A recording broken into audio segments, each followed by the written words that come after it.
ഇത് first starting photo ആണ് ഇത്. അതായത് ആഷി റാസൽ കൈമിലായിരുന്നു അന്ന് വർക്ക് ചെയ്തിട്ടുണ്ടായിരുന്നത്. അപ്പോൾ ഇടയ്ക്ക് ഞാൻ അങ്ങോട്ട് കാണാൻ വേണ്ടി പോകും. ഇവൻ അവിടെ നിന്ന് എന്നോട് ഇന്നെ കാണാൻ വേണ്ടി ഇങ്ങോട്ട് വരും. അപ്പോൾ അവിടെ കാണാൻ വേണ്ടി പോകുമ്പോൾ അവിടെ നിന്ന് എടുത്ത ഫോട്ടോസ് 5-6 വർഷത്തിന് മുമ്പുള്ള ഫോട്ടോ അത്. ഇതൊക്കെ അതേപോലെയുള്ള ഇതാണ്. ഇത് ഞങ്ങൾ രണ്ടുപേരും പിന്നെ ഒരുമിച്ച് ആയിട്ട് എടുത്ത ഫോട്ടോസാണ്. ഒരുമിച്ച് താമസമായ സമയത്ത് മോർണിംഗ് വാക്കിന് പോകുമ്പോൾ എടുക്കുന്ന ഫോട്ടോസ് അല്ല, ആ ഫോട്ടോസ്. അത് ആ സമയത്തൊക്കെ ഭയങ്കര തടി കുറവായിരുന്നു. വളരെ ഹാപ്പി ആയിരിക്കുമ്പോൾ പെട്ടെന്ന് നമ്മൾ വെയിറ്റ് ഗെയിൻ ചെയ്യാൻ.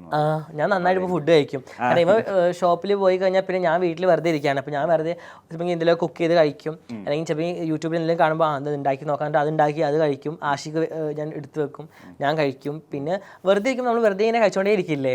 എൻ്റെ ഫ്രണ്ട്സ് പറഞ്ഞു നിന്നെ എപ്പോൾ ഫോൺ വിളിച്ചാലോ, എൻ്റെ ഫ്രണ്ട്സൊക്കെ വിളിച്ചാൽ എപ്പോൾ വിളിച്ചാലും എൻ്റെ കയ്യിൽ ചോറ് ഒന്നെങ്കിൽ എന്തെങ്കിലും കഴിക്കുന്ന പാത്രം. എനിക്ക് നല്ല വലിയ തളികയിൽ ഫുഡ് കഴിക്കുന്ന ഇഷ്ടം. നിങ്ങൾ ഇപ്പത്തെ നിങ്ങളുടെ വീഡിയോസ് ഒക്കെ ചെയ്യുമ്പോഴേ ഇപ്പം നെഗറ്റീവ് കമന്റ്സ് കുറച്ച് കുറഞ്ഞിട്ടുണ്ടോ അതോ കൂടിയിട്ടുണ്ടോ? എന്താ ഇപ്പൊ കുറവാണ്. ഇപ്പൊ ഓൾറെഡി ഞാനും ആശും തമ്മിൽ വീഡിയോസ് ചെയ്യല്. പക്ഷെ നമ്മൾ ശ്രദ്ധിക്കണം, ഒരേ അക്കൗണ്ടിൽ നിന്ന് വരുന്ന കമന്റാ ഡിലീറ്റ് ആക്കുള്ളൂ, വേറെ ബ്ലോക്ക് ഒന്നും ആക്കില്ല. കൂട്ടമായിട്ട് ഒരു പ്ലാനിങ്ങളെ പോലെ ഫീൽ ചെയ്യാറുണ്ട്. ഇപ്പൊ പിന്നെ അങ്ങനെ ഇല്ല. ഇപ്പൊ ഓൾമോസ്റ്റ് ഇപ്പൊ ഞങ്ങൾ കുറെ ഒരുമിച്ച് ഇപ്പൊ അടുത്താണ് വീഡിയോസ് വീണ്ടും ചെയ്യാൻ തുടങ്ങിയത്. അതുവരെ ആശു ഭയങ്കര ബിസി ആയിരുന്നു. അവൻ രാവിലെ പോകും, ഞാൻ രാവിലെ അവന് പോകാനുള്ള സംഭവം കാര്യങ്ങളൊക്കെ ഞാൻ റെഡി ആക്കി കൊടുക്കും, അവൻ പോകും.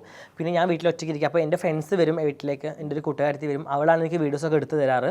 അപ്പോൾ ഞാൻ ഒറ്റയ്ക്കുള്ള ആഷിനെ കിട്ടുന്നില്ല, ആഷ് ഡ്യൂട്ടി പോവാണല്ലോ. അപ്പോൾ ഞാൻ ഒറ്റയ്ക്കാണ് വീട്ടിലുള്ളത്. അപ്പോൾ ഞാൻ എൻ്റെ ഒറ്റക്കുള്ള വീഡിയോസാണ് ഞാൻ ചെയ്യുന്നത്. ഇപ്പോൾ വീണ്ടും കുറേ കഴിഞ്ഞിട്ടാണ് ഇപ്പോൾ അടുത്ത് നമ്മൾ ഒരുമിച്ച് വീഡിയോ ചെയ്യാൻ തുടങ്ങിയല്ലേ.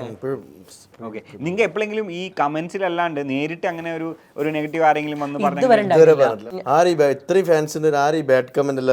കാരണം ഇപ്പം അടുത്ത് ഞങ്ങൾ ട്രിപ്പ് പോയ സമയത്തും ഇതേപോലെ എൻ്റെ ഫ്രണ്ട്സ് ഞാനും കരീഷ്മ ഞങ്ങളുടെ ഫ്രണ്ട് റോസ് ഞങ്ങൾ എല്ലാവരും കൂടി ഒരുമിച്ച് പോയിണ്ടായിരുന്നു. അവിടെ പോയപ്പോൾ ഒരുപാട് മലയാളികൾ ഓണം വെക്കേഷനാണ് പോകുന്നത്. ഒരുപാട് മലയാളികളാണുള്ളത്. എല്ലാവരും ഭയങ്കര സ്നേഹത്തിൽ വന്ന് സംസാരിക്കുന്നത്, ഫോട്ടോ എടുക്കുന്നത്, നമ്മളെ ഭയങ്കര സ്നേഹത്തിൽ പൊന്നു സഖി എന്നൊക്കെ പറഞ്ഞിട്ട് ഭയങ്കര ഇതായിരുന്നു. ഇവൻ കരീഷ്മയോട് ചോദിച്ചു എല്ലാവർക്കും ഭയങ്കര ഇഷ്ടമാണല്ലോ, എല്ലാവരും വന്ന് ഫോട്ടോ എടുക്കുന്നത്, സ്നേഹത്തിൽ പെരുമാറുന്നത്, പിന്നെ ആരാ ഈ ബാഡ് കമൻ്റ് ഒക്കെ ഇടുന്നത് നിനക്കെന്ന് പഠിത്തം കൂടി അവൾ എന്നോട് ചോദിച്ചു. ഞങ്ങൾക്ക് രണ്ടുപേർക്കും ഇതുവരെ പുറത്തുനിന്ന് ഒരു ആൾ വന്നിട്ട് എന്താണ് നീ കാണിച്ചു കൂട്ടുന്നത് ഇൻസ്റ്റഗ്രാമിൽ ടിക്ടോക്കിൽ എന്നൊക്കെ പറഞ്ഞിട്ട് ചീത്ത പറയുക, അങ്ങനത്തെ ഒരു നെഗറ്റീവ് ഒരു തരത്തിലും ഞങ്ങൾക്ക് ഇതുവരെ ഉണ്ടായിട്ടില്ല.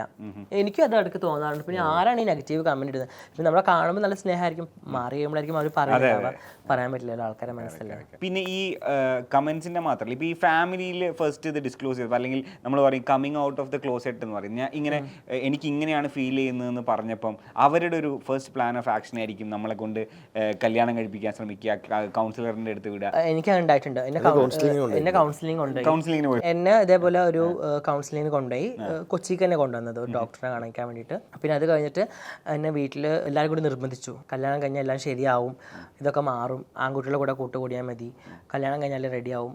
പക്ഷെ അട്ടർ ഫ്ലോപ്പായിരുന്നു. ജിമ്മിൽ പോവുക, കൗൺസിലിങ്ങിന് അയക്കുക, കല്യാണം കഴിപ്പിക്കുക, ഇതല്ലാണ്ട് ഇതിൻ്റെ എന്താണ് അവർക്ക് സംഭവിക്കുന്നത്, അല്ലെങ്കിൽ means what are they going through എന്നുള്ളതിന് ആരെങ്കിലും അതിനെക്കുറിച്ച് സംസാരിക്കുമോ, അതിനൊരു സപ്പോർട്ട് തരുമോ ചെയ്തായിരുന്നു? എൻ്റെ വീട്ടിലുണ്ടായില്ല. എൻ്റെ വീട്ടിൽ പക്ക ടിപ്പിക്കൽ ഒരു മലപ്പുറം ഏരിയയാണ്.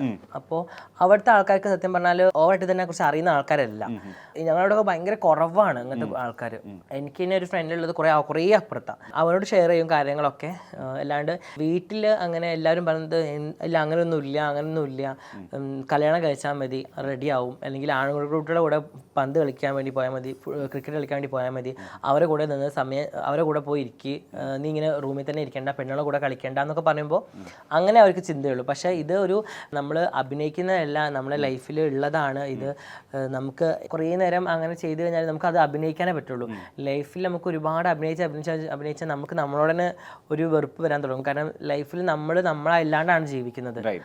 എന്തെങ്കിലും ഒരു പോയിന്റ് ഓഫ് വ്യൂവിൽ നമ്മൾ ചിന്തിക്കും നമുക്ക് നമ്മളായിട്ടെങ്കിലും ഒരു വട്ടം ജീവിക്കണമല്ലോ എന്ന്. എനിക്ക് ഫീലിംഗ് അങ്ങനെ വന്നതാണ് ആ സമയത്ത് ഞാൻ ബാക്ക് ടു പിന്നെ നോർമൽ ആവാൻ തുടങ്ങിയത്. ഇതുപോലെ ഇങ്ങനെ നമ്മൾ ഈ നമ്മളുടെ ഒരു മൈൻഡ് സെറ്റ് ഇങ്ങനെ കൺഫ്യൂസ്ഡ് ആയിട്ട് ഇരിക്കുന്ന ഒരു സ്റ്റേജിൽ അതായത് പലരും നമ്മളെ യൂട്ടിലൈസ് ചെയ്യും, പലരും നമ്മളെ ഈവൻ സെക്ഷുവലി നമ്മളെ മുതലെടുക്കും എന്ന് ഞാൻ കേട്ടിട്ടുണ്ട്. അപ്പോൾ അങ്ങനെ എന്തെങ്കിലുമൊക്കെ ഇഷ്യൂസ് ഫേസ് ചെയ്തിട്ടുണ്ടോ ഫ്രണ്ട്സിൻ്റെ അടുത്ത് നിന്നൊക്കെ? അവർ നമ്മളെ മാറ്റി നിർത്തുക, അല്ലെങ്കിൽ നമ്മളെ അബ്യൂസ് ചെയ്യാൻ ട്രൈ ചെയ്യുക, നമ്മളെ ഫിസിക്കലി ഓർ മെന്റലി? എനിക്ക് അങ്ങനെ ഫിസിക്കലി അങ്ങനെ ഉണ്ടായിട്ടൊന്നുമില്ല. അല്ലാണ്ട് എനിക്ക് മാറ്റി നിർത്തൽ, ഒരുപാട് കളിയാക്കൽ, മാറ്റി നിർത്തൽ, പരിഹാസം, അതൊക്കെ ഒരുപാട് ഉണ്ടായിട്ടുണ്ട്. ഈവൻ സ്കൂൾ ലൈഫിലാണെങ്കിലും ഇപ്പോഴും ചില സമയത്ത് ഉണ്ടാവാറുണ്ട്. ഫ്രണ്ട്സുകൾ നമ്മളിങ്ങനെ ആയതുകൊണ്ട് അങ്ങ് മാറ്റി നിർത്തുന്ന പോലെയൊക്കെ ഫീൽ ചെയ്യാറുണ്ട്. അല്ലാണ്ട് എനിക്ക് ഇങ്ങനെ സെക്സിൽ അബ്യൂസ്മെന്റ് ഒന്നും അങ്ങനെ ഉണ്ടായിട്ടൊന്നുമില്ല. പൊന്നുസഖി ഒന്ന് പാടാൻ പറ്റുമോ? കാരണം ഭയങ്കര viral. സത്യം പറഞ്ഞാൽ ഈ പൊന്നുസഖി പാട്ട് ഇത്ര വൈറലാവുന്ന ഞാൻ ഒരിക്കലും വിചാരിച്ചില്ല. ഞാൻ ചുമ്മാ പാടിയതാണ്. ഒരു വീഡിയോന്റെ വീഡിയോന്റെ ബാക്ക്ഗ്രൗണ്ടിൽ ഞാനിങ്ങനെ ആ വീഡിയോ ചെയ്യുമ്പോൾ അതിനുമ്പ് ബാക്ക്ഗ്രൗണ്ടിൽ ഒരു സ്ത്രീ ചെയ്തിട്ടുണ്ട്. പക്ഷെ അത് കണ്ടിട്ടല്ല, അത് വൈറലായത് എന്റേതാണ്. അപ്പൊ ഞാൻ ഓൾറെഡി അതിങ്ങനെ വീഡിയോസ് ചെയ്യേണ്ട സമയത്ത് അത് എൻ്റെ മൈൻഡിലുണ്ട്. അപ്പൊ അതുകൊണ്ട് ഞാൻ അങ്ങനെ കൈകൊട്ടി അതിങ്ങനെ പാടിയത്. പക്ഷെ അത് ഇത്രത്തോളം ആൾക്കാർ അങ്ങ് ഏറ്റെടുക്കും, ഭയങ്കര വൈറലാവുമെന്ന് ഞാൻ വിചാരിച്ചില്ല. ഇതിപ്പോ ഫാമിലി ഗ്രൂപ്പ് എല്ലാവരും കൂടി ടൂർ പോയാലോ, അല്ലെങ്കിൽ കല്യാണ വീട്ടിലാണെങ്കിലും അസ്രൂന്റെ കല്യാണം കഴിഞ്ഞ് ഞങ്ങളുടെ കല്യാണം കഴിഞ്ഞ് നമുക്ക് വിഷമമുണ്ട് കണ്ട് തുടങ്ങും. പിന്നെ ഫാമിലി ഗ്രൂപ്പ് പുറത്ത് ടൂർ പോയാലും ഞങ്ങൾ ഇവിടെ വന്നിട്ടുണ്ട് അടിപൊളിയാണെന്ന് കണ്ട് അവർ തുടങ്ങും.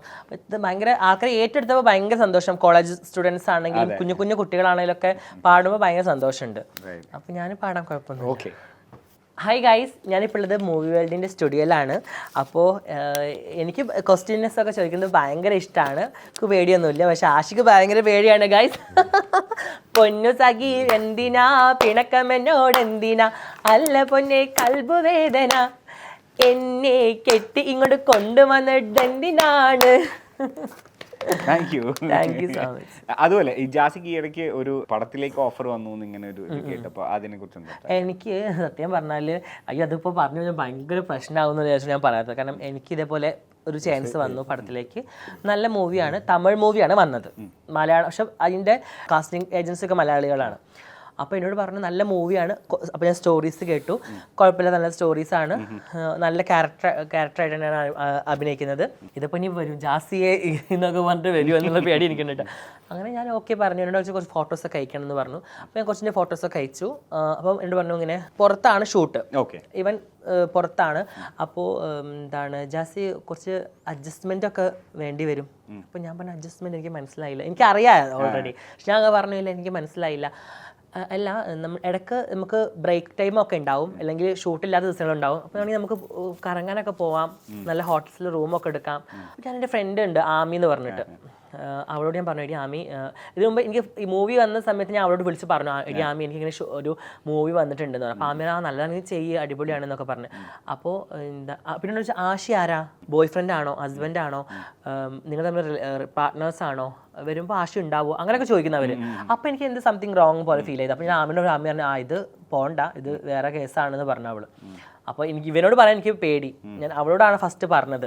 പിന്നെ ഞാനത് എന്തായാലും ചെയ്യില്ല എന്ന് എനിക്ക് ഉറപ്പാണ്. അപ്പം പിന്നെ ഇവനോട് പിന്നെ പറഞ്ഞത്. അടുത്ത സീസൺ ബിഗ് ബോസിലേക്ക് ഒരു കോൾ വന്നാൽ തീർച്ചയായിട്ടും ഞാൻ പോകും. എനിക്ക് ഭയങ്കര ഇഷ്ടമാണ് ബിഗ് ബോസ്. എനിക്ക് ഒരുപാട് ഇവനെ എങ്ങനെയും ഞാൻ ബിഗ് ബോസിൽ കയറട്ടെ, ആ 100 ദിവസം എനിക്ക് അടിച്ചു പൊളിക്കാന്ന് വിചാരിച്ച് നിൽക്കുന്നവനാണ്. അപ്പോൾ കപ്പിളായിട്ട് കിട്ടുകയാണെങ്കിൽ ഏറ്റവും ബെറ്റർ. എന്റെ സ്വഭാവം അറിയണം. ബിഗ് ബോസിൽ പോകണം അല്ല, ഞാൻ സത്യം പറഞ്ഞാൽ എനിക്ക് ബിഗ് ബോസിൽ പോയി കഴിഞ്ഞാൽ ഇപ്പൊ എന്നെ പുറത്തുനിന്ന് കാണുന്നവർക്ക് ഞാൻ എന്താണെന്ന് അറിയില്ല. നമുക്ക് ഒരിക്കലും നമുക്ക് ഒരു 10 ദിവസം നമ്മൾ ഓക്കെ എനിക്കതൊന്നും ഇഷ്ടമല്ല അങ്ങനെയൊക്കെ അഭിനയിക്കാം. ഇത് പോയി നമുക്കിത് അഭിനയിക്കാൻ പറ്റില്ലല്ലോ, നമ്മൾ ഒറിജിനൽ സ്വഭാവം പുറത്തു വരും. അപ്പോൾ എനിക്ക് പോയി കഴിഞ്ഞാൽ എൻ്റെ ഒറിജിനൽ സ്വഭാവം വന്നു കഴിഞ്ഞാൽ എന്നെ ഇഷ്ടപ്പെടാത്തവരും കൂടി ഇഷ്ടപ്പെടുന്നില്ല എനിക്ക് നന്നായിട്ട് അറിയാം. കാരണം ഞാനൊരു സദസ്സ് ഭയങ്കരമായിട്ട് ആക്റ്റീവ് ആക്കുന്ന വ്യക്തിയാണ്. എനിക്കിങ്ങനെ ചടഞ്ഞൊരു ഭാഗത്തിരിക്കണമെന്ന് ഇഷ്ടമല്ല. ഞാൻ എനിക്ക് നല്ല ഇഷ്ടമാണ് സംസാരിക്കുന്നത്.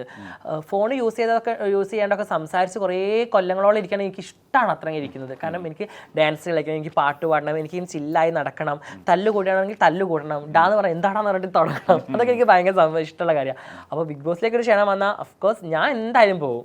എനിക്ക് ഭയങ്കര ഇഷ്ടമാണ്. അപ്പോൾ ഇങ്ങനത്തെ എല്ലാ ഡ്രീംസും ഫുൾഫിൽ ആവട്ടെ എന്ന് ആശംസിക്കുന്നു. Thank you so much.